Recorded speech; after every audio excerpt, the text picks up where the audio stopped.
Mes petits enfants, je vous écris pour que vous évitiez le péché. Mais si l'un de nous vient à pécher, nous avons un défenseur devant le Père. Jésus-Christ le juste. Il est la victime offerte pour nos péchés. Et non seulement pour les nôtres, mais encore pour ceux du monde entier. Et voici comment nous pouvons savoir que nous le connaissons. C'est en gardant ses commandements.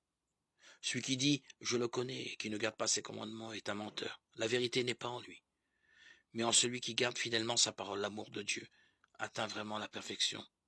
Voilà comment nous reconnaissons que nous sommes en lui. Celui qui déclare demeurer en lui doit marcher lui-même dans la voie où lui, Jésus, a marché.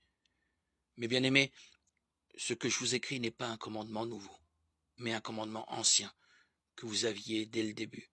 Ce commandement ancien, c'est la parole que vous avez entendue, et pourtant, ce commandement que je vous écris est nouveau. Il est vraiment en Jésus et en vous, puisque les ténèbres sont en train de disparaître et que déjà brille la vraie lumière. Celui qui déclare être dans la lumière et qui a de la haine contre son frère est encore maintenant dans les ténèbres. Celui qui aime son frère demeure dans la lumière, et il n'y a pour lui aucune occasion de chute. Mais celui qui a de la haine contre son frère est dans les ténèbres. Il marche dans les ténèbres sans savoir où il va,